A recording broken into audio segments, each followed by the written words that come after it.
গোলাঘাট জিলাৰ উৰিয়াম ঘাটত বৰষুণত তিতি পথ অৱৰোধ কৰি স্থানীয় মহিলাই ধনশিৰি মহকুমা প্ৰশাসন আৰু স্থানীয় বিধায়কক সমস্যা সমাধানৰ দাবী কৰে। সৰুপথাৰ সমষ্টিৰ অন্তৰ্গত উৰিয়াম ঘাটৰ বজাৰৰ সমীপৰ সোণালী নগৰৰ গাঁও বুৰিল কৃত্ৰিমানত বজাৰখনৰ নলা নৰ্দমা পৰিষ্কাৰ নকৰাৰ ফলত বৰষুণৰ পানীতে বুৰ যায় গাঁওখন। উৰিয়াম ঘাট বজাৰৰ লেচিয়ে নলা নৰ্দমা পৰিষ্কাৰ তথা পানী ওলাই যোৱাৰ সুপৰিকল্পিত ব্যৱস্থা নথকাৰ বাবে কৃত্ৰিম বানত ভুগিবলগীয়া হৈছে অঞ্চলবাসী। মঙলবাৰে পুৱাই গাঁওখনৰ লোকসকল আহি উৰিয়াম ঘাটৰ মূল পথ অৱৰোধ কৰে। উক্ত সমস্যা স্থায়ী সমাধানৰ ব্যৱস্থা নকৰিলে আন্দোলন অধিক তীব্ৰতৰ কৰি তোলাৰ হুংকাৰ দিয়ে প্ৰতিবাদকাৰীয়ে।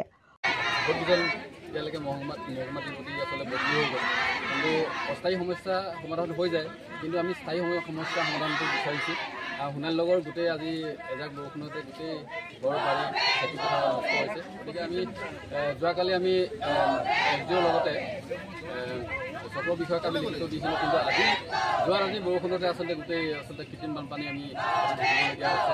লগতে বাকী আমি প্ৰশাসনৰ লগতে আমি এটা অনুৰোধ জনাইছোঁ যে গোটেই উৰিয়াম ঘাটবাসী তথা সোণালী লগৰ ৰাইজৰ হয় যে এই যিটো প্ৰাকৃতিকভাৱে যিখন জান আছিলে সেই জানখন বেদখল হৈছে, সেই বেদখল মুক্ত কৰিবৰ কাৰণে আমি অনুৰোধ জনাইছোঁ।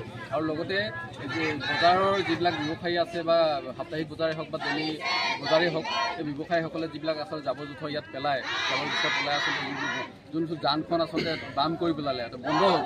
গতিকে সেই পানী এতিয়া গোটেই গাঁৱত কৃত্ৰিম পানী সৃষ্টি কৰিছে।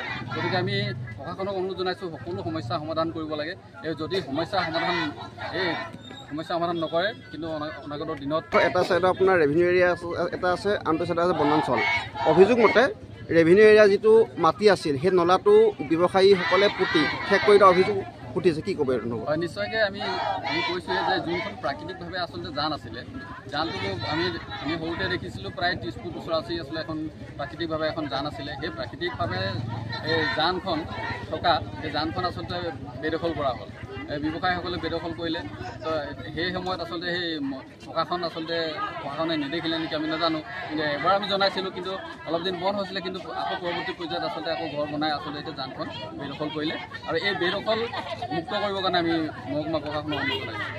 পূৰ্বতেও বজাৰ যিবিলাক নলা নৰ্দমা আছিল পানী ওলাই যোৱা, এই সন্দৰ্ভত বাতৰি সম্প্ৰচাৰ হৈ আছে, আপোনাৰ অভিযোগ দিছে, কিন্তু প্ৰশাসনে একো পদক্ষেপ হাতত লোৱা নাই। হয়, আজিলৈকে।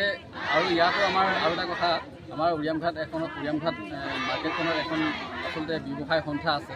ব্যৱসায় সন্থা সভাপতি সম্পাদকে কি কাম কৰি আছে আমি নাজানো। তেওঁলোকে বজাৰ দোকানবিলাকৰ পৰা পইচা কালেকশ্যন কৰে, কিন্তু পইচা কালেকশ্যন কৰি যিবিলাক জাবৰ জোঁথৰৰ পৰা আদি কৰি তেওঁলোকৰ যি দায়িত্ব আছে চাফ চিকুণৰ পৰা আদি কৰি যিবিলাক কৰিব লাগে তেওঁলোকে চাফ চিকুণ নকৰে। ফলত ব্যৱসায়ীসকলে নলাবিলাকত এই জাবৰ জোঁথৰ পেলাই সেই নলাবিলাক বন্ধ হৈছে। বন্ধ কৰাৰ ফলত পানীৰ জাম হৈ আজি কৃত্ৰিম বানপানী। এই ব্যৱসায় সন্থা উৰিয়াম ঘাট ব্যৱসায় সন্থাখন তেওঁলোকে দায়িত্ব পালন কৰিব পৰা নাই। গতিকে ব্যৱসায় সন্থাখন ভংগ কৰি নতুন এখন কমিটি, স্থানীয় ৰাইজক লৈ এখন কমিটি নিৰ্মাণ কৰিবৰ কাৰণে গঠন। সৰুপথাৰৰ পৰা পৰাণ গোস্বামীৰ ৰিপৰ্ট, অসম আদিত্য।